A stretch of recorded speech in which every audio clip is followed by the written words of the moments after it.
Bonjour Paul. Bonjour Nicolas. Je suis ravi de te recevoir sur Comptoir AI. Paul, toi tu es donc un entrepreneur. Tu as créé Daco que tu as revendu à vente privée, qui est devenu VP.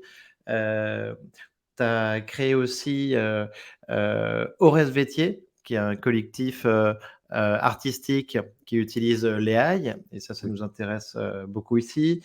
J'ai vu que tu créé aussi, tu faisais partie de BEM Builders, une Oui. aventure dans le métaverse, et enfin surtout ton projet du moment, c'est donc Stabler, qui est donc un outil AI de scrapping de sites internet et de données. Exactement. Très heureux d'être ici parmi vous aujourd'hui. Bah, écoute, bienvenue. Ma première question, Paul, c'est un petit peu, je vais te demander, on est dans la folie de l'AI générative. J'ai vu rien que hier sur des news, il y a Snapchat qui a sorti son bot AI, OpenAI qui a lancé son programme Foundry pour entraîner des modèles, Anthropic qui propose sa solution à des startups, on a Meta qui ajoute de l'AI à WhatsApp et on a Elon Musk qui recrute des chercheurs pour lancer un concurrent à OpenAI. Tout ça, donc toutes ces news sur une journée, sachant qu'en gros, on a cette fréquence depuis le début du mois de janvier, donc depuis début 2023. Paul, qu'est-ce qui se passe selon toi dans l'AI générative en ce moment? C'est quoi cette folie? Alors, dans AI générative, il y a AI et générative. La partie générative, en fait, c'est quelque chose qui a toujours intéressé, d'une part, les artistes et puis, par la suite, les entrepreneurs.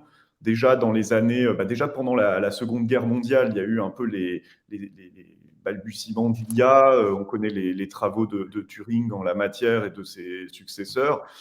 Par la Mhm. suite, c'est vrai que les artistes se sont emparés des premiers ordinateurs aussi qui, à l'époque, servaient à calculer des réactions nucléaires, etc. En France, on avait des supercalculateurs comme ça à Saclay. Et la nuit, certains artistes utilisaient le temps de ces machines pour commencer à générer des œuvres. Donc, cet aspect génératif n'est pas nouvel. En fait, c'est le fait de la combiner avec Ok. les technologies d'intelligence artificielle qui permettent de passer euh, un cap, un step dans la pertinence, dans l'aspect spectaculaire de ce qu'on reçoit de la part de la machine. Et ce qui se passe en ce moment, c'est à la fois finalement la découverte par, on va dire, le grand public, et je le dis de manière pas du tout péjorative, hein, mais voilà, par Mhm. le biais d'interfaces, par le biais d'accès facilité, on peut se rendre compte, tout un chacun peut se rendre compte de tout ce qu'on peut faire avec l'IA, chacun d'ailleurs dans son corps de métier. Et puis, il y a un deuxième phénomène qu'il ne faut jamais négliger, c'est qu'en ce moment, finalement, et depuis de nombreuses années, les investisseurs, les VC, les grands fonds, ils fonctionnent quand même beaucoup par mots-clés ou par tendance. Donc, c'est vrai qu'on a eu une sorte de frénésie autour du Web3, des NFT, toujours maintenant, hein, les univers Ouais. virtuels, etc. Il y a plein de potentiel, mais également, il y a des milliards d'euros qui sont envoyés en investissement dans ces domaines-là. Et en ce moment, c'est le grand retour de l'intelligence artificielle. On a eu une première vague entre 2013 et 2018, et là, finalement, c'est la vague suivante. Et quand on regarde finalement la courbe d'adoption d'un produit, on était à une époque peut-être dans une vague de frénésie d'adoption. Ensuite, on est arrivé sur le plateau, enfin la descente de la désillusion, et peut-être maintenant on arrive sur des applications industrielles concrètes. Voilà. Et donc, en ce moment, il y a beaucoup Mhm. de choses qui se passent dans l'IA générative, mais dans l'IA aussi en général, avec des applications industrielles qui sont de plus en plus pertinentes. Donc, c'est ce Ouais. qui se passe. Et si je devais résumer tout ça en une seule phrase, c'est que finalement, on n'est pas dans une démarche révolutionnaire, puisque par exemple, les modèles que tu viens de citer, notamment Mhm. les interfaces comme ChatGPT, font Ouais. levier sur des modèles qui sont connus depuis plusieurs années, hein, notamment Ouais. GPT-3. Il y a eu des versions successives de ces modèles qui sont de plus en plus pertinentes, mais là, ce qui a vraiment changé, c'est une interface qui a une dimension un peu ludique, qui est également gratuite de prime abord, ce qui est très contre-intuitif parce que l'intelligence artificielle est une discipline qui coûte très cher en termes de Ouais. serveurs. Donc, c'est pas du tout quelque chose de sustainable, mais c'était une manière agressive de conquérir le marché et d'avoir un certain nombre d'utilisateurs. Et je pense que ça rencontrait aussi peut-être en face, du côté du grand public, une recherche d'évasion, la recherche de se réinventer sans forcément changer de métier. Et voilà. Et donc, c'est cette rencontre un peu entre un désir d'autre chose, d'interaction, de Mmh. recherche et cette interface facile à utiliser a peut-être créé, oui, la sauce à prix à ce moment-là, quoi. Génial. Ouais, ouais, donc on a l'impression qu'il y a exactement la sauce à prix, il y a une mayonnaise en tout cas qui fonctionne très bien. Toi tu et on est très intéressé par la démocratisation de ces Oui. outils. Oui. Toi tu vois, toi j'imagine que tu as utilisé aussi Midjourney comme outil, Oui. Paul? J'ai essayé, oui, je l'ai testé. Mmh. Et tu as Alors, été moi, bluffé? oui, alors les modèles text ou text to image, c'est ça vraiment c'est ce qu'on appelle aujourd'hui l'IA générative. C'est un petit peu réducteur, mais c'est vrai que c'est ça qui est facile à utiliser parce que dans le cas de Midjourney, on se met sur le Discord, on a quelques crédits qu'on peut essayer, ensuite ça se fait bien de se lancer, etc.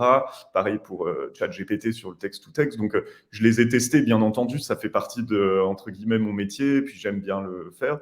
Ensuite, bon, moi, peut-être pour un tout petit peu préciser, dans toutes mes activités, j'implémente des modèles d'intelligence artificielle, ce qui implique pas du tout de faire de la R&D fondamentale sur ces modèles, hein. J'utilise des modèles existants avec mon équipe, mais on les assemble, on les retravaille, parfois on recrée des surcouches logicielles pour appliquer ces modèles à des applications industrielles ou artistiques très précises.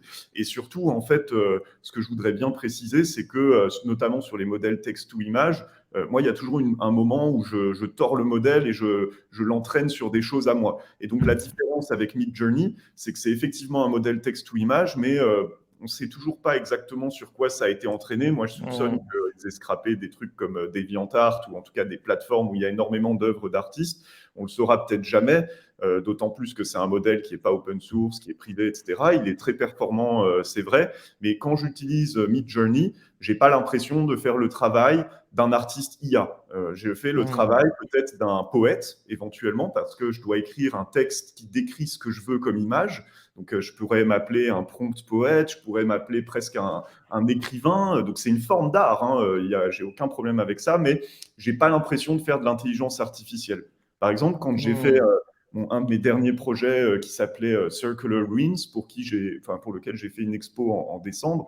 Là, par exemple, j'ai utilisé un, un, modèle texte ou image que j'ai assemblé, entraîné sur mes images, et donc ça me permettait de partir de rêves que j'avais faits, de les décrire en texte, de les transformer en images. Mais ces images-là, en fait, c'était un big GAN que j'avais entraîné sur mes photos, sur ma tête, celle des gens que j'aime, etc., mon chat. Donc, à un moment donné, les Mmh. tableaux que j'ai produits, c'était des trucs qui venaient vraiment d'un gisement personnel, avec une composante technologique et des rêves aussi personnels. Donc, à la fin, ça crée un écosystème qui est propre. Et donc, ça ne me dérange pas dans ce cas-là que quelqu'un utilise même les mêmes modèles parce qu'en fait, déjà, j'en suis pas propriétaire et surtout, en fait, si cette personne entraîne les modèles sur son propre gisement, ça va donner quelque chose de complètement différent.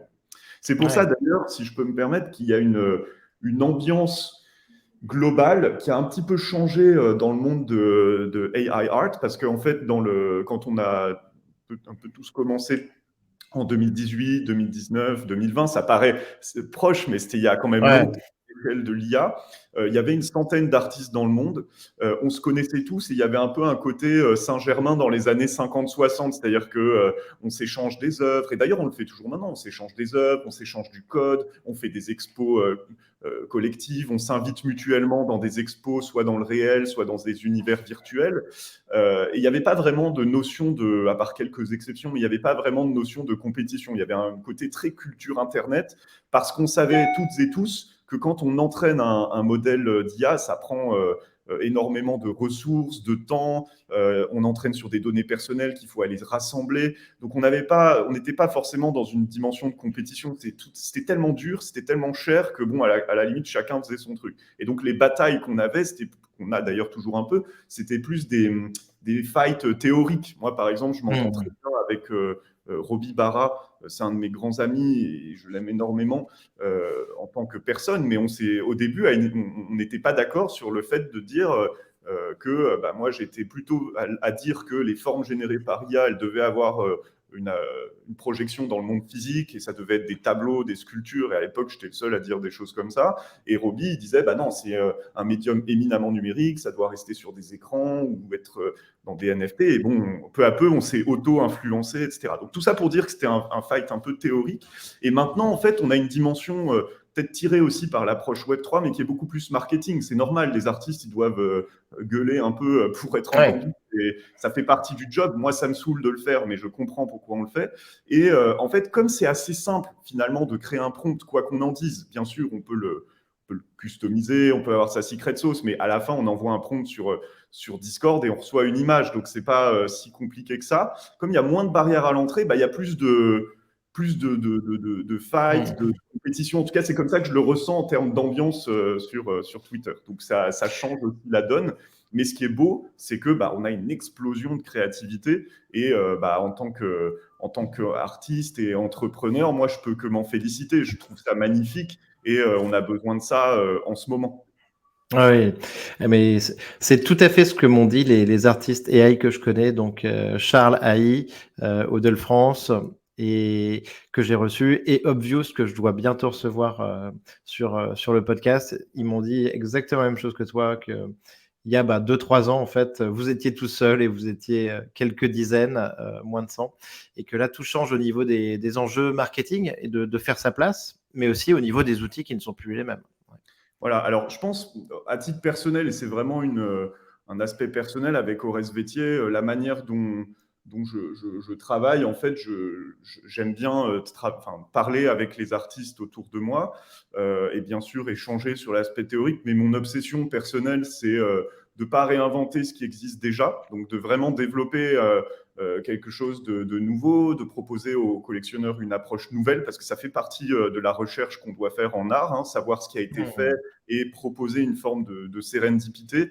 J'ai un rapport aussi à l'histoire de l'art qui est particulier, parce que je suis vraiment féru, voire obsédé par l'histoire de l'art et de comprendre finalement notamment l'héritage des artistes génératifs, comment on peut continuer ce chemin, est-ce qu'il y a des choses qu'on peut refuser, enfin vraiment, je lis énormément à ce sujet en permanence, je m'intéresse aussi à des artistes dans d'autres pays qui ont peut-être moins été entendus pour des raisons historiques. Par exemple, il y a beaucoup d'artistes en Europe de l'Est qui étaient des pionniers en art génératif, mais dont on n'a jamais entendu parler à cause de la guerre froide. Donc, je suis un peu obsédé par tout ça, et l'idée, c'est vraiment cette relation à l'histoire de l'art qui est très personnelle. Et le dernier aspect, c'est que, en fait, il y a beaucoup de discussions autour de ça, mais en fait, moi, je ne me vois pas comme un artiste IA, je me vois comme un artiste tout simple, sans avoir besoin de rajouter IA, parce que mon obsession, c'est pas d'utiliser les dernières technologies qui sortent nécessairement. Moi, il y a des algorithmes que j'utilise toujours maintenant, qui datent de 2018, parce que je considère que je ne les ai toujours pas poussés dans leur retranchement. Quand tout le monde est passé sur le texte-to-image, moi, je suis resté sur les GAN, donc les Generative Adversarial Network. J'avais le sentiment qu'on n'avait toujours pas poussé l'interaction avec ces GAN dans leur retranchement, notamment en termes d'objets. Donc,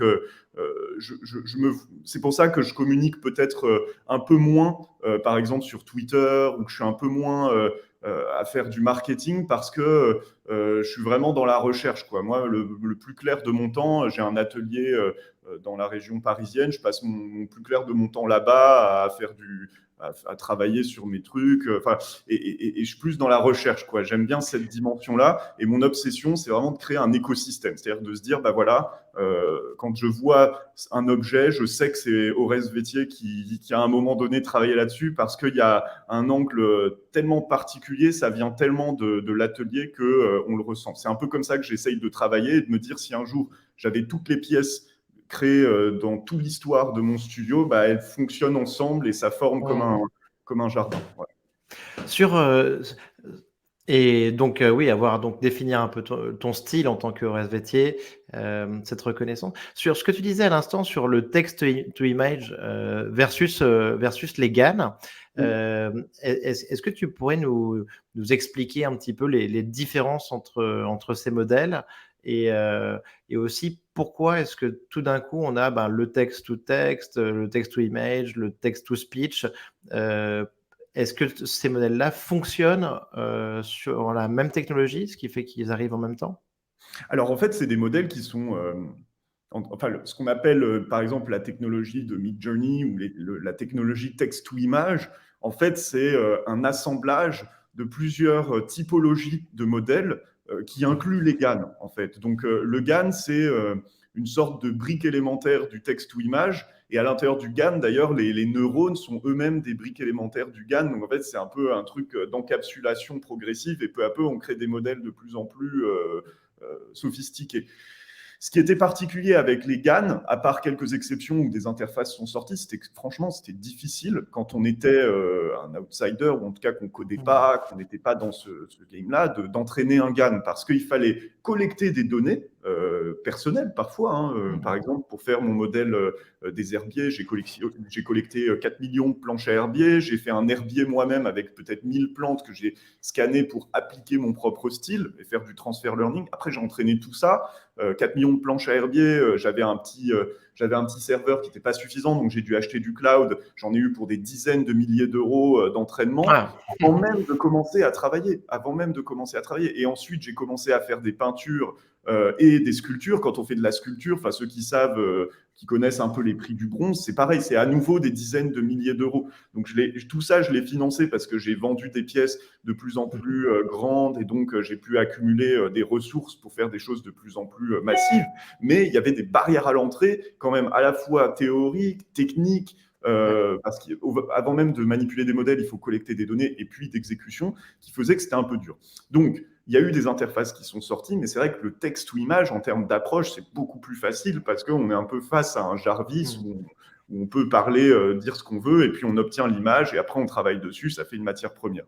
Donc pour répondre à la question, le GAN, c'est un peu une composante du texte ou image, et il y a d'autres algorithmes, notamment un algorithme assez connu qui s'appelle CLIP, qu'on connecte, en tout cas dans la version élémentaire, on connecte un clip avec un GAN. Donc ça, je vous encourage à regarder un peu les articles qui parlent de ça, parce qu'il y a plein de manières de créer un texte ou image, mais et le clip en fait permet de partir d'une phrase, d'exploser le sens de cette phrase en plein d'autres mots, d'aller chercher en fait des sortes d'analogies, d'aller chercher les images dans l'entraînement, et ensuite avec le GAN de générer cette image comme c'est le faire un GAN. Voilà. Pour moi, les GAN, c'est les choses les plus excitantes, et je pense qu'on n'a pas fini de les explorer, et j'espère qu'on va continuer de le faire, parce que à partir d'un set d'entraînement, on peut vraiment créer une sorte de quintessence de ce set. Ça ne va pas être des images nouvelles, mais moi, c'est ça qui m'intéresse, c'est que comme dans ma tête, j'ai toujours des milliers d'idées, j'ai énormément de gisements visuels, en fait, ça me va très bien d'avoir des choses pour les digérer et ensuite les utiliser. Et voilà, mais le texte ou image, en fait, c'est une sorte d'accumulation de plusieurs modèles différents, et c'est pour ça que cette technologie est excitante. Hein. Moi, il ne faut pas se méprendre, je ne suis pas du tout en train de dire que c'est pas bien, je dis simplement que rien que sur les GAN, il y a des choses qui, à titre personnel, m'intéressent énormément. Que sur le texte ou image, en fait, je trouve que la valeur maximale, on l'extrait quand on entraîne sur son propre gisement. Oui, ouais, super. Alors, autre question, donc, pour changer de registre, Paul, est-ce que pour toi, ChatGPT a passé le test de Turing? Alors, peut-être pour définir le test de Turing, je ne sais pas si c'est pertinent de le définir, mais c'est un test qui est déjà une expérience de pensée, hein, un petit peu comme il y a pu y en avoir dans le passé. Et en fait, c'est Alan Turing, grand théoricien, peut-être le père, hein, certains disent, de l'intelligence artificielle, qui a créé un test. Et sa question, c'était une question existentielle, quasiment, qui était de dire est-ce que les machines peuvent penser ou fonctionner comme les humains. Et pour ça, en fait, il a mis en place une expérience de pensée que les gens ont essayé ensuite d'implémenter par la suite. C'était de dire on met une machine dans une pièce, un humain dans l'autre.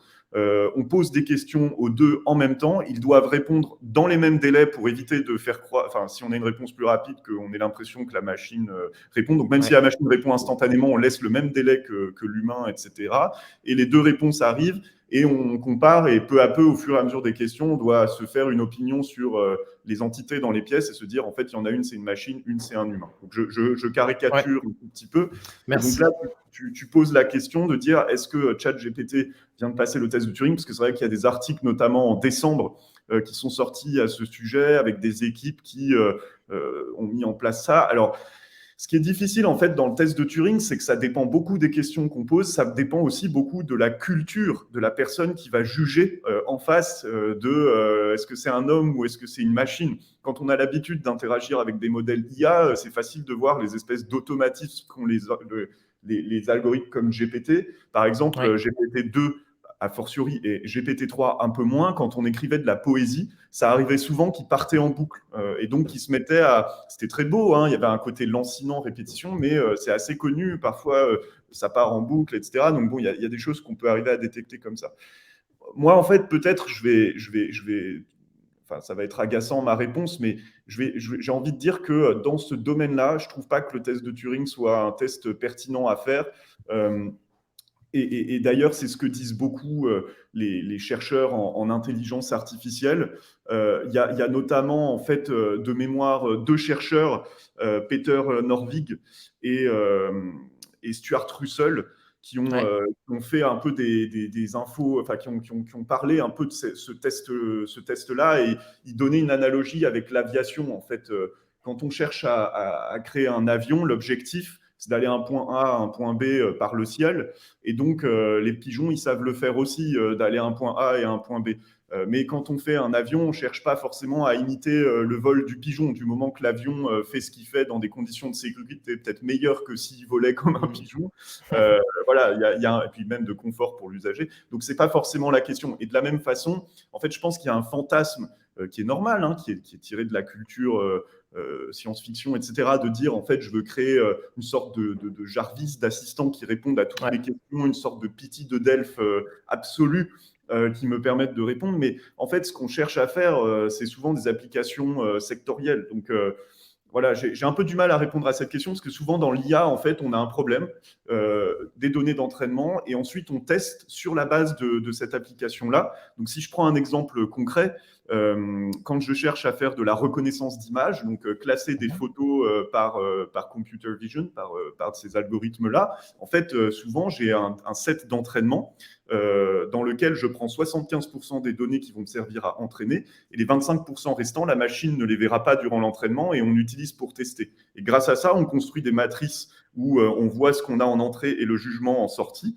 et on veut des matrices diagonales où en fait à chaque fois ce qu'on montre, c'est ce qu'on voulait prédire, et puis on regarde les choses qui sont en dehors de la diagonale, et c'est ça qu'on cherche à corriger. Donc moi je raisonne beaucoup comme ça, c'est pour ça que quand je vois passer ces articles-là, Mm. ça m'intéresse, mais c'est pas ça qu'on cherche à réaliser, quoi. Avec, Ouais, totalement. je sais pas si ça aide à réfléchir, mais voilà. Si, si, non, mais D'ailleurs, quand on regarde les articles, souvent la conclusion, c'est de dire, bah, on ne sait pas vraiment, quoi.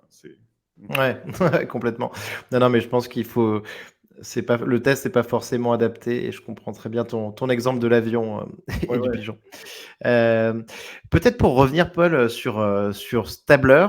Mm, Donc c'est une boîte que tu as montée en avril avec ton 2022. associé historique, Mm, euh, et donc une boîte qui propose une solution de scrapping mm. en utilisant l'IA. Euh, Est-ce que tu peux peut-être nous présenter votre offre aujourd'hui, et aussi nous expliquer, j'imagine en tout cas qu'il est possible de faire des choses en utilisant Stabler et Mm. en y adjoignant par exemple ChatGPT pour le compléter. Donc est-ce que tu peux nous faire cette présentation? Absolument. Alors, mon associé Anis a d'ailleurs même écrit un article à ce sujet, donc je pourrais fournir le lien Super. par la suite. Donc, Stabler, en fait, c'est une entreprise donc, technologique qui aide plutôt les grandes entreprises à extraire d'énormes volumes de données.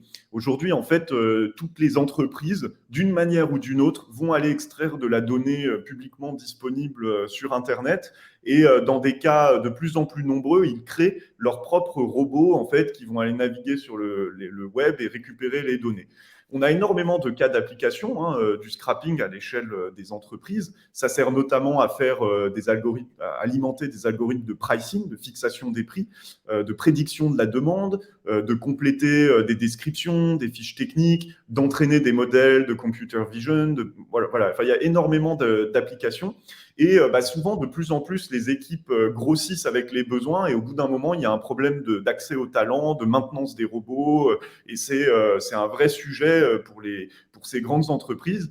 Et nous, en fait, ce qu'on propose, c'est un standard très simple pour programmer un robot. Et plutôt que d'avoir à recoder à chaque fois from scratch un robot d'extraction de données, on leur propose une interface extrêmement simple qui est en low code, hein, donc ils codent visuellement le robot et ça facilite énormément, d'une part, la maintenance de ces extractions de données parce qu'en aval, ils ont souvent des besoins très forts, et puis la transmission parce que si on perd un talent, s'il se fait recruter ailleurs, l'autre, son successeur ou sa successrice n'est pas obligé de rentrer dans le code du précédent pour arriver à maintenir le robot. Donc ça va faciliter énormément les opérations et pour donner une idée, c'est un marché, nous, qu'on estime minimum à 20 milliards d'euros dans le monde, qui est en forte croissance, qui va doubler dans les 4 prochaines années. Et dans ce marché, je compte même pas ce qu'on appelle la RPA, qui est l'automatisation d'actions en ligne, qui peut aussi se faire par le scrapping et nos outils. Donc là, dans ce cas-là, on se parle d'un marché de 100 milliards supplémentaires, qui est pareil en très forte croissance.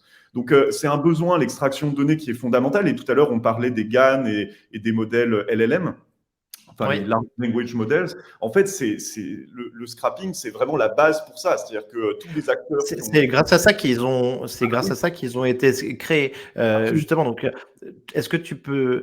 donc, ChatGPT, donc, on nous dit que ça a été créé en prenant pour base l'ensemble d'Internet. On parle de 45 terabits. Donc, ces données, en fait, les données qui ont servi à créer ChatGPT ont été donc scrappées d'Internet. Et tous les artistes IA, tous les ingénieurs qui fabriquent des modèles d'IA, à un moment donné, ils vont faire du scrapping. Donc, quand c'est du one-shot, ils font tant bien que mal leur modèle, leur bot. C'est quand même assez difficile parce que maintenant, il y a des sites qui se protègent, c'est normal. Hein, ils n'interdisent pas forcément le scrapping, mais dès qu'ils voient une IP qui n'est pas censée scrapper, ils la bloquent. Donc, c'est un millefeuille de technologie.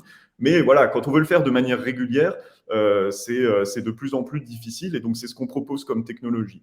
Moi, je prends souvent l'analogie, en fait, qui est assez parlante et assez vraie, je trouve, de la joaillerie, en fait. Quand on se parle d'un projet data ou intelligence artificielle, c'est un peu comme si on crée un bijou de joaillerie. Les data scientists sont plutôt les joailliers, ceux qui font les choses spectaculaires qu'on voit et qu'on vend très cher. Et nous, en fait, chez Stabler, on est un petit peu comme les tractopelles qui allons extraire les saphirs dans la montagne.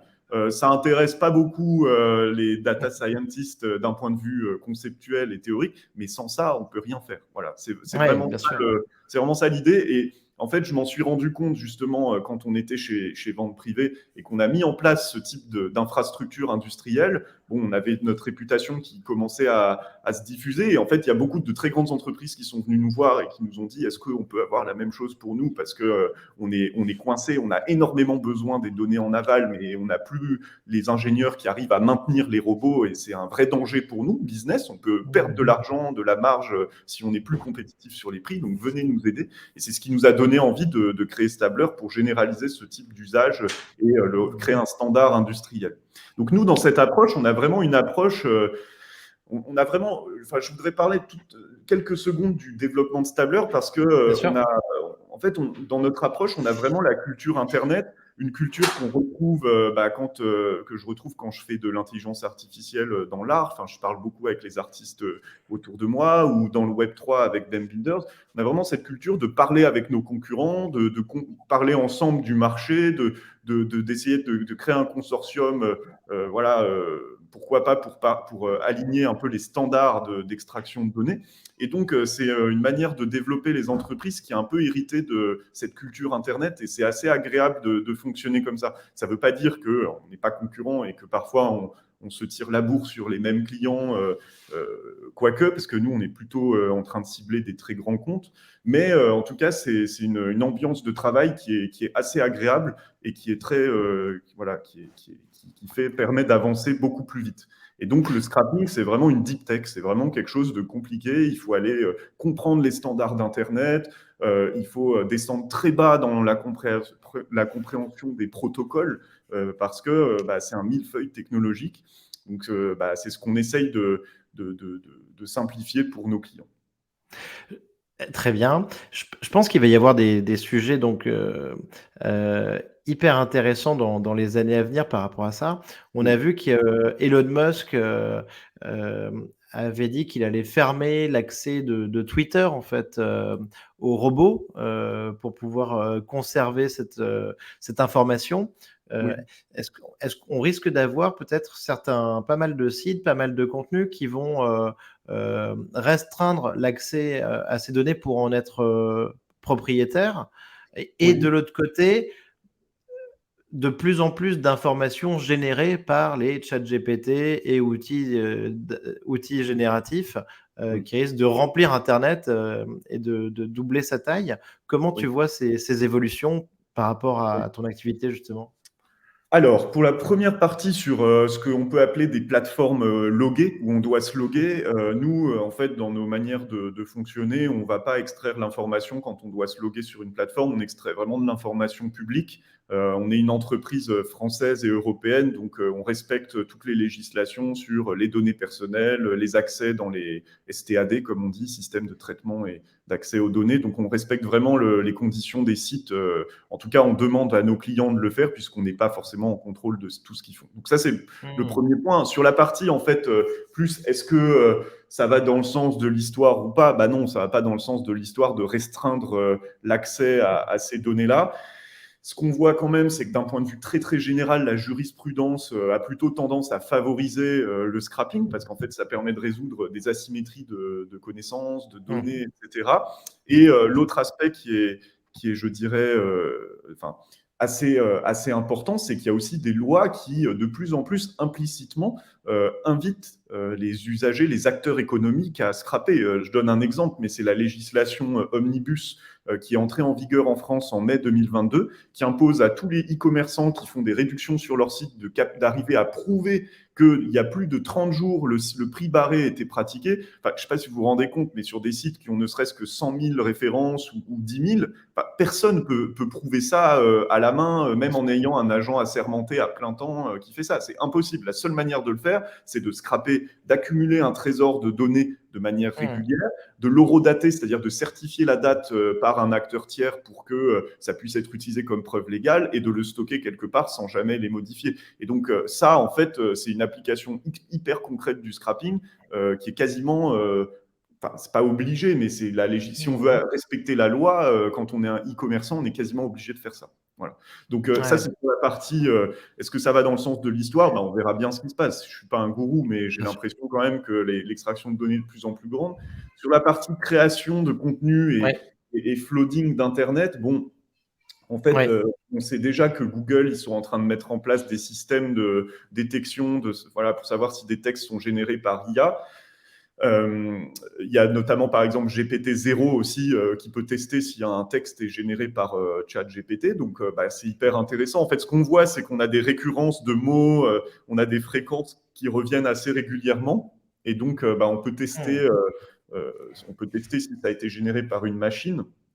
Ce qui est intéressant, c'est que dans la littérature, il y a des chercheurs qui avaient employé cette même méthode dans le passé pour savoir si une œuvre de Molière avait été écrite en réalité par Corneille. Et ils jouaient sur les fréquences des mots, les enchaînements et tout. Et voilà, c'est des méthodes assez connues aussi dans la littérature qui sont Mmh. intéressantes. Pour répondre à la question sur la partie flooding, bon, moi, je suis pareil, je suis pas un gourou, je suis incapable de le voir, mais en fait, je pense qu'aujourd'hui, on est dans une forme d'euphorie. Il y a Ouais.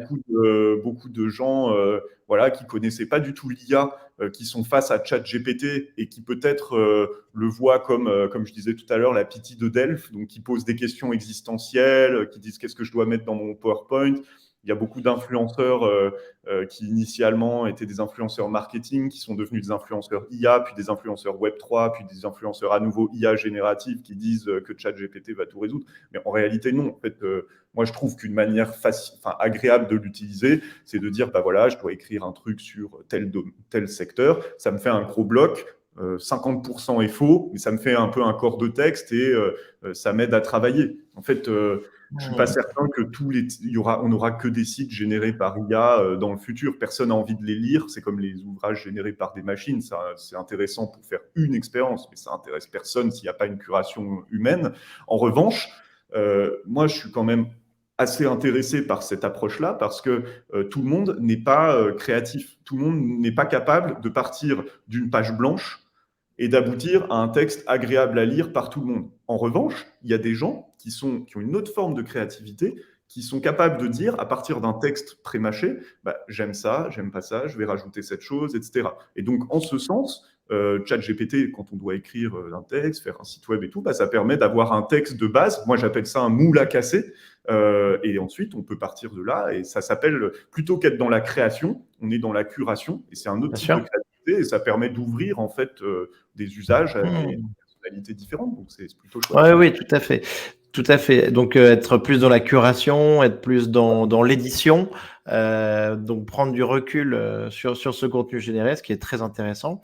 Et tu vois, ça, Euh, c'est un domaine qui m'intéresse énormément aussi dans l'art, parce que ouais, dans l'art, en fait, il y a un métier qui s'appelle curateur ou curatrice. Et d'ailleurs, bien dans le sûr. Web3, les grands curateurs sont en fait des curatrices. C'est assez connu. Voilà, il y a énormément de profils Mmh. ultra brillants dans ce domaine. Voilà, je pense à Maria Paula Fernandez, Stina Gustafsson, Mmh. Nicole, etc. Enfin, il y a plein de gens, Sofia Garcia. Enfin, c'est assez impressionnant. Mais en fait, ces gens-là, ils sont encore en train de chercher leur... et dans l'art classique, il y a plein de curateurs aussi. Et souvent, ils cherchent leur modèle économique parce que d'un côté, on a la galerie qui gagne 50% de l'argent. De l'autre, on a l'artiste qui gagne les autres 50 autres pourcents. Et le curateur ou la curatrice qui a parfois aidé à assembler les boulots, sélectionner, etc., écrit les textes, qui en parle, etc., qui a un boulot important parce que c'est c'est un peu un nœud dans le réseau, c'est un boulot de passeur.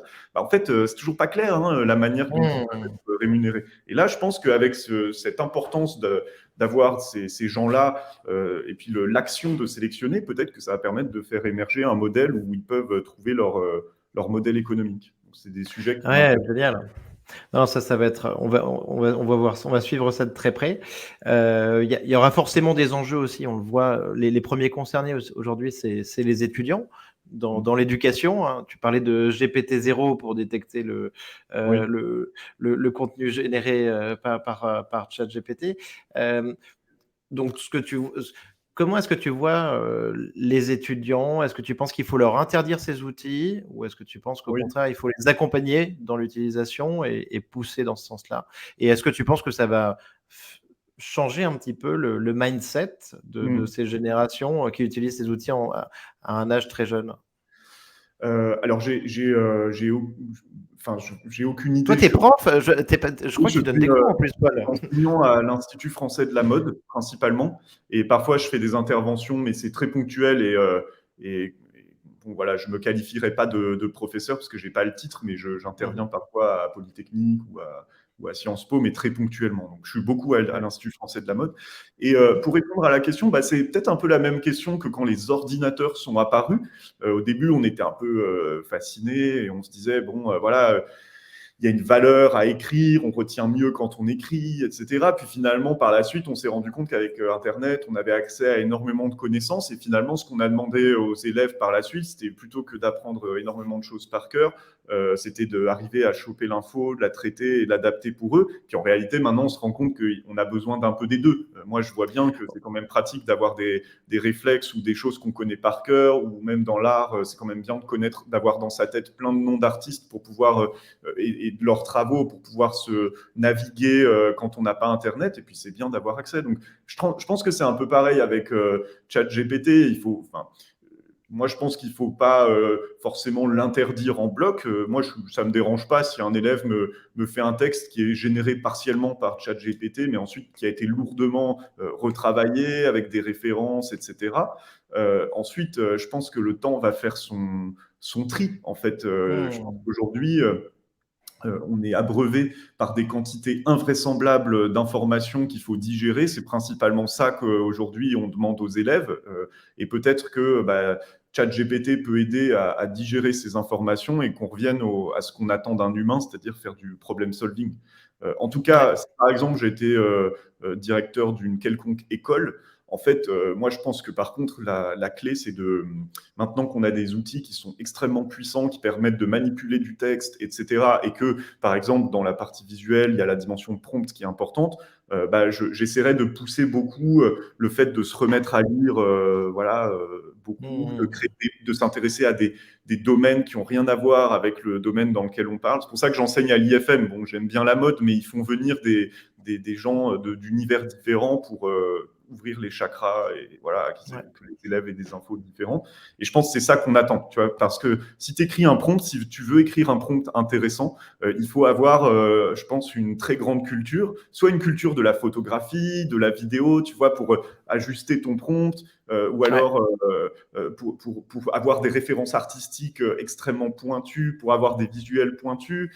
Donc voilà, je pense que le sens de l'histoire, en tout cas si on veut se différencier et travailler avec ces nouvelles IA, paradoxalement, c'est de revenir dans l'analogique, de repartir en contact avec la nature, de relire énormément de livres, de faire des ponts avec des domaines totalement différents, et c'est comme ça qu'on va pouvoir cohabiter. Mais moi, je dis ça, c'est mon opinion personnelle. Il n'y a pas beaucoup de gens qui partagent cette vision-là. Hein. C'est très personnel comme vision. Non, mais de toute façon, je pense que c'est un sujet qui va être traité très vite parce qu'il est très important et il est vécu au quotidien par les étudiants, les profs, et parce que les capacités de synthèse et de rédaction de l'outil sont extraordinaires. Donc, on va voir ça. J'ai une autre question, Paul. J'aimerais bien avoir ton point de vue sur la censure des AI génératives. Aujourd'hui, les modèles, ils ont été entraînés, ils ont été renforcés, ils sont censurés. On les accuse de temps en temps d'être woke. Il y a des choses dangereuses qu'on n'a pas le droit de leur demander. Qu'est-ce que tu penses de ça? Est-ce que tu penses que c'est un frein au progrès, ou est-ce que tu penses que c'est nécessaire? Alors, Et pareil au niveau visuel, hein, évidemment, oui, oui, oui. sur ce qu'on peut imaginer. Alors, j'avoue que j'ai beaucoup de mal à répondre à cette question de manière très rigoureuse, parce qu'en fait, comment dirais-je, ça dépend vraiment beaucoup des applications qu'on veut avoir de ces modèles.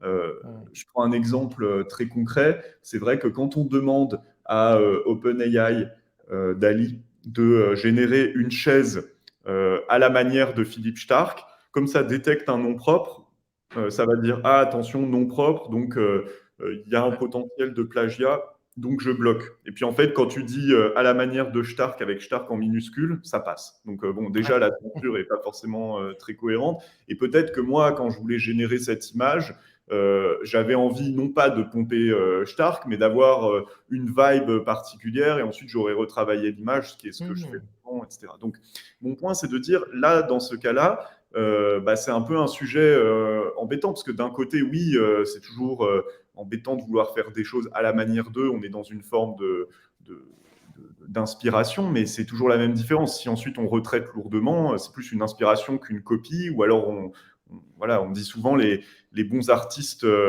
volent, alors que les mauvais artistes copient. Et moi, ça m'est arrivé dans le passé que des gens, je rentrerai pas dans les détails, mais je me suis aperçu que des artistes avaient complètement pompé des pans entiers de mon discours dans le passé, et j'ai regretté qu'il ne l'ait pas volé, en fait, parce que c'était vraiment un peu copié. J'aurais pu signer ce que ces artistes disent, alors qu'en réalité, c'était plus intéressant de prendre mon contenu et de se l'approprier et de construire dessus. Mais qu'importe. Bon, il y a cette dimension-là. Donc, parfois, c'est pas pertinent de censurer parce que ça nous bloque dans la créativité. Et puis, de l'autre, en fait, quand on réfléchit, par exemple, à un NFT, une fois qu'il est créé, personne ne peut le supprimer. En fait, il n'y a que le propriétaire qui peut le burner. Et donc, là, aujourd'hui, on n'a pas de... à ma connaissance, on n'a pas de choses horribles qui se sont passées dans le domaine, mais typiquement, quand même, quand on sait que sur Facebook, il y a des équipes entières, des équipes entières chez Meta, TikTok, etc., qui passent leur temps, et ça a l'air d'être très traumatisant, à enlever des vidéos, des images affreuses que les gens postent sur ces sites-là, en fait, j'espère que ça arrivera jamais, mais si quelqu'un fait ça sous forme de NFT, c'est pas une censure, là, c'est plutôt, il faut bloquer ce contenu juste pour que ça devienne pas une poubelle, et surtout que ça heurte pas la sensibilité de gens qui n'étaient pas prêts à voir ce genre de contenu. Donc ça, typiquement, Je sais que, par exemple, des plateformes comme OpenSea, ils ont déjà des systèmes où ils peuvent sortir de leur Ouais, listing des NFT quand quand il y a des visuels sensibles ou qu'il y a il y a des vols aussi de certains NFT. Donc voilà, après, est-ce que ça doit être la même chose dans les modèles génératifs? Bah, je pense que oui, mais en réalité, en fait, j'ai du mal à répondre parce que c'est pas l'éthique de l'IA, c'est un domaine qui est très pointu et qui est pas mmh, totalement mon champ de compétences. Ça m'intéresse énormément. Je connais des gens qui travaillent dans le domaine, hein, et tu parlais ouais. d'Elon Musk. En fait, il a financé des ONG paradoxalement pour travailler sur l'éthique de l'IA et c'est des sujets majeurs. Mm. OK. Mais alors justement donc, pour aller dans ce sens-là, est-ce que pour toi, l'IA peut devenir, enfin, est-ce que les LLM peuvent devenir conscients? Euh, Bah, c'est un peu la même question que finalement le test de Turing. Qu'est-ce qu'on entend par conscient? Est-ce qu'ils ont... c'est un peu complexe. Les alors, on parle de il y a la conscience et on parle de sentience aussi aujourd'hui. Donc la conscience, c'est, un modèle qui, c'est une entité qui va être, qui va comprendre, qu'il y a un environnement autour d'elle et Oui. agir en fonction de ça, et prendre des décisions et avoir des réactions en fonction de son environnement. Heu, alors que et la sentience sera peut-être plus, le fait de comprendre, qu'elle existe, elle-même et Mhm. qu'elle est une entité, à part. Hmm. Euh, c'est complexe parce qu'en fait, il y a déjà des modèles qui peuvent un peu simuler ce sentiment-là. Euh, peut-être qu'en fait, je pense que la manière dont je peux répondre, et j'espère que ça va pas être frustrant, mais la réponse à cette question pour moi, et c'est vraiment à titre personnel, c'est que ça dépend vraiment de la sensibilité de l'humain qu'il y a en face, en fait, Mmh. paradoxalement. Je prends un exemple assez précis. En fait, dans le passé, j'ai beaucoup utilisé GPT-2 et GPT-3 pour écrire des poèmes. Et en Mmh mh. fait, ces poèmes-là, j'ai utilisé des gisements personnels, voilà, des choses que j'ai vécues, des impressions, des livres qui m'intéressent, etc. Et en fait, il y a quelques années, j'ai participé à un projet qui s'appelle Ether Poems, où il y avait 10 artistes, et c'est la première fois qu'on a injecté de la poésie dans la blockchain, donc dans le smart contract. Et donc, tant que la blockchain de l'Ether survit, il y a de la poésie dans cette blockchain. Et parmi les Mmh. poèmes que j'ai envoyés, j'avais écrit un texte très intuitif, sans vraiment réfléchir, mais en collaboration avec GPT-2 à l'époque. Et en fait, j'étais très troublé, mais je ne savais pas pourquoi, par ce texte. J'ai trouvé ça très sensible, voilà, très intuitif. Il y avait un côté très conscient, voilà. Et donc, je me suis dit, tiens, ça m'intéresse. Je ne sais pas pourquoi, mais pour moi, c'est un poème intéressant. Bon, j'ai publié. Et en fait, aujourd'hui, c'est un peu troublant, mais ce poème, dans ma vie, devient de plus en plus vrai. C'est-à-dire que plus je OK. lis les lignes, plus je peux le connecter à des expériences réelles que j'ai vues.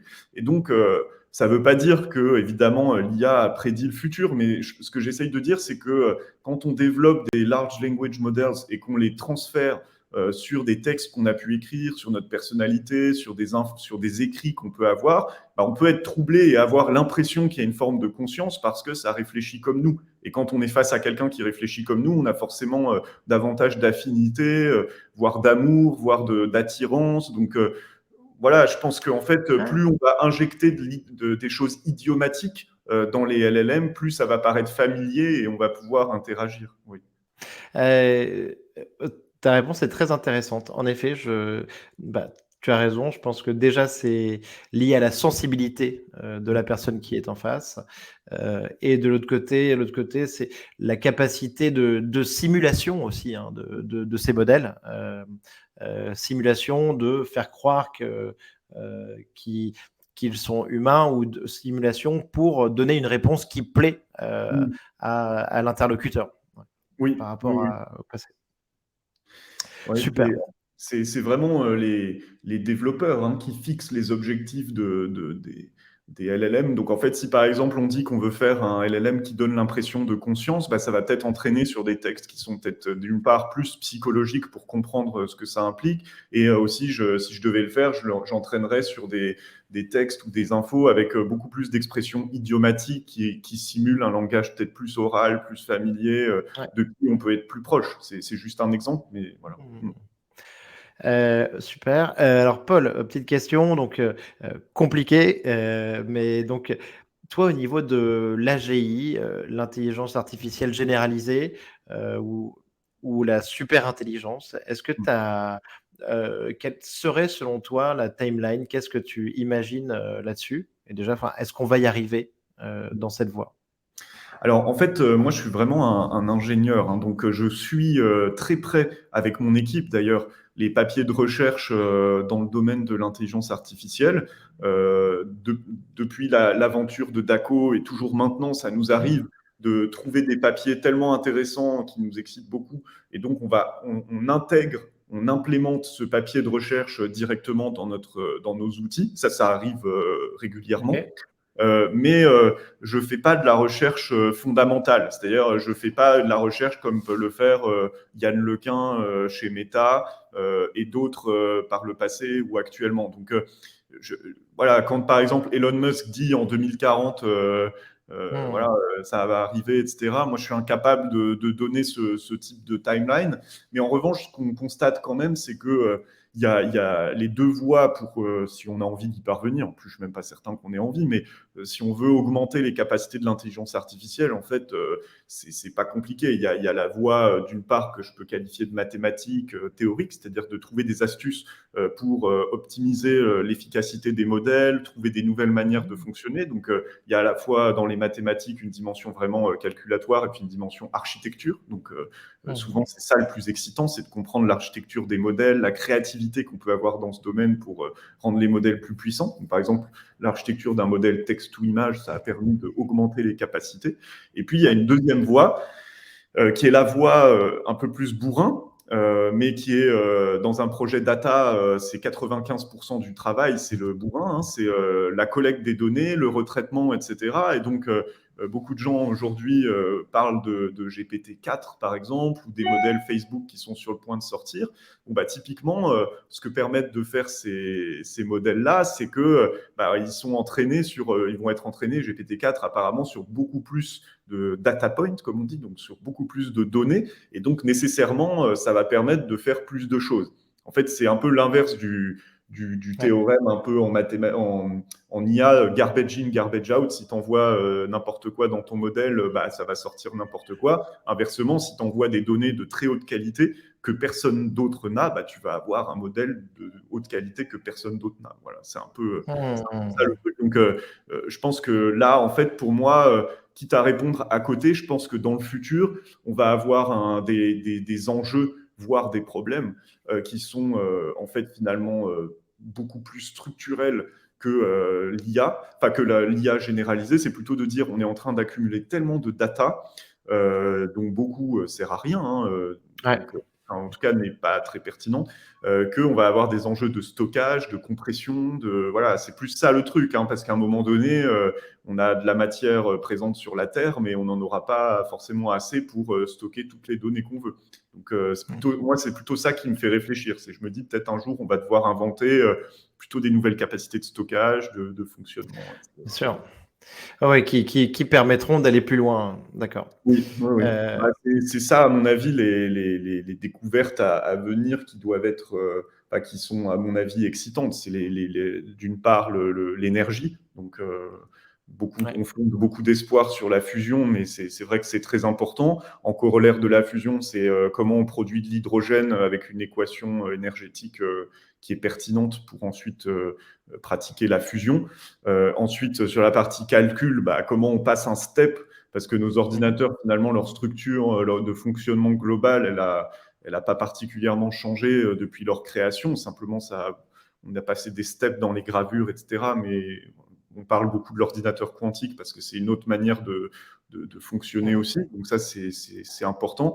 Et après, sur les grandes tendances, moi, je suis pas très intéressé par l'intelligence artificielle généralisée, parce que je vois pas exactement à quoi ça peut servir. C'est un peu, mais c'est vraiment très personnel. Encore une fois, je demande à personne Mmh. d'avoir une idée que moi, mais c'est comme avoir une enceinte connectée chez soi. Moi, jamais ça rentre chez moi, ces trucs-là, parce que en fait, ça fait que t'écouter tout le temps, sans être dans le complotisme. Mmh. C'est comme ça que c'est entraîné, hein. Donc, à un moment donné, faut pas se leurrer. Il y a eu des procès parce que des gens de chez Amazon Bien avaient sûr. Ouais. exploité des enregistrements qu'ils n'étaient pas censés avoir. Enfin bref, donc ça, voilà, c'est pas forcément des trucs qui m'intéressent. En revanche, il y a quand même des grandes tendances. Et typiquement, pourquoi, par exemple, des sujets comme le métaverse, comme le Web3, comme l'IA m'intéressent, c'est que finalement, aujourd'hui, on n'a pas trop envie d'être toujours derrière des écrans. On a envie de vivre dans le monde réel et puis d'être accompagné si on a besoin. Et donc, moi, j'appelle ça l'Internet ambiant. Mais je pense que c'est plutôt ça la grande tendance peut-être qui va se développer dans le futur, c'est de dire, bah, dans le futur, tu auras un petit device et quand tu feras du vélo et que tu devras aller quelque part, bah, tu expérimenteras le monde comme avant, sauf que plutôt que d'être sur ton téléphone à dire, oh là là, où est-ce que je dois tourner, bah, tu auras une petite flèche sur ta lunette ou je sais pas Ouais. quoi, un peu en réalité augmentée, et ça comprendra que tu dois aller à tel endroit, ça t'embête pas tout le temps et ça t'aide quand même ce qu'il faut. Donc, voilà, je pense qu'on va avoir une forme de désintermédiation avec le temps, et ChatGPT est un exemple. C'est-à-dire que c'est une première step Mmh. de désintermédiation, de dire, bah voilà, plutôt que d'aller sur Google, de devoir faire des recherches pénibles, etc., bah, je pose une question, j'ai la réponse. Donc, Mmh. encore une réponse pertinente, c'est ce que disait Yann Lequin, hein, c'est que c'est une interface, c'est pas une, une pitié ou quelqu'un qui répond à des questions, mais c'est une étape, voilà, intéressante. Mmh. OK. Très bien. Dernière question, Paul. Ton livre ou ton film de science-fiction préféré ou que tu recommanderais à notre audience? Alors, je ne sais pas si je dois le recommander à l'audience, et ce n'est pas forcément mon livre préféré, mais il m'a beaucoup marqué, donc j'en parle. C'est un livre ouais, quasiment de science-fiction. C'est un livre de Ayn Rand, qui est une théoricienne russe qui a immigré aux États-Unis et qui a créé une sorte d'école de pensée qui s'appelait l'objectivisme, qui a beaucoup influencé des, voilà, des penseurs ou également des chefs d'entreprise qui sont plutôt pour la liberté d'entreprendre. Et elle a écrit un ouvrage qui s'appelle Atlas Shrugged, qui s'appelle en français La Grève. Ça a été traduit il n'y a pas si longtemps que ça aux Belles Lettres. Ça a mis très longtemps à être traduit parce que c'était un livre assez polémique et qui raconte en fait, c'est une sorte d'utopie, presque de science-fiction, mais qui dit, voilà, qu'est-ce qui se passe si un jour dans un pays, tous les gens qui pensent par eux-mêmes ou qui savent faire des choses avec leurs mains, donc voilà, en partant des métiers manuels qui savent réparer des choses jusqu'aux théoriciens qui réfléchissent à des vrais sujets. Mmh. Qu'est-ce qui se passe si un jour ils partaient tous se cacher quelque part et qu'ils laissaient la société en plan? Et donc c'est assez intéressant parce que ça montre en fait les étapes successives d'effondrement de la société si on enlève tous les nœuds en fait du système. Et c'est pas du tout en France, en tout cas, ça a été souvent mal lu de travers, en tout cas à mon sens, parce que on a vu ça un peu comme si Un manuel de sabotage? non, non, pas un manuel de sabotage, mais ça a été interprété un petit peu comme si on disait et si on avait chassé tous les riches du pays, mais c'est pas du tout les OK. riches, vraiment les riches de leur cerveau. C'est-à-dire si on chassait tous les gens qui savaient faire quelque chose de leurs mains, finalement on laisse en quelque sorte le middle management du pays en plan et comment ça s'effondre. Et donc moi j'avais été très intéressé par ce livre parce que bon, je l'ai pas il ne faut pas tout intégrer dans sa pensée, mais c'est vrai que parfois on retrouve des analogies avec ce qui se passe dans les grandes entreprises. Et donc, parfois, il y a des décisions, et je trouve qu'il y en a de plus en plus, qui sont prises de manière complètement contre-intuitive, qui ne sont pas du tout basées sur des données et plutôt sur de la politique, des arrangements, etc.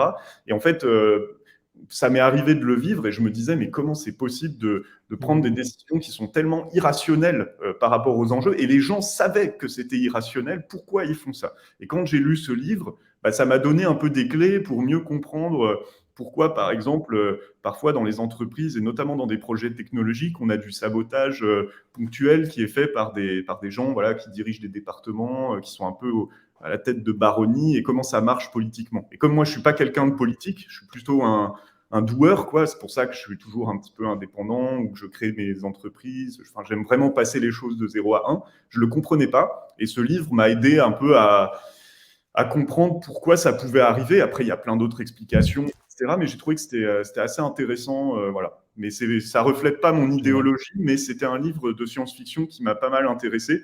Et en fait, ça se passe dans les années fin des années 1800, enfin révolution industrielle, etc. Mais en réalité, tu remplaces chemin de fer par intelligence artificielle et c'est la même chose. C'est comme quand tu regardes des ouvrages du passé, de l'Antiquité grecque, par exemple Thucydide, la guerre du Péloponnèse, pareil, tu remplaces galère par intelligence artificielle et c'est la même histoire. Et oui, oui, oui. C'est un peu toujours la même histoire. Je crois que le héros aux 1000 visages, tu as un truc comme ça qui Oui, t'explique alors que, heureusement, que on évolue un peu, mais c'est vrai qu'il y a des schémas de pensée qui se reproduisent parce on est des humains, et donc on a toujours les mêmes modes de fonctionnement. super. Merci beaucoup, Paul. Merci Merci pour Nicolas. ton temps. C'était Bah, super. avec grand Merci. plaisir. Et je ne sais pas si on fournira les liens, mais en tout cas, Bien sûr. j'enverrai des liens. Bien sûr. Évidemment, je les mettrai en commentaire. Merci, Paul. À Merci. bientôt. À bientôt.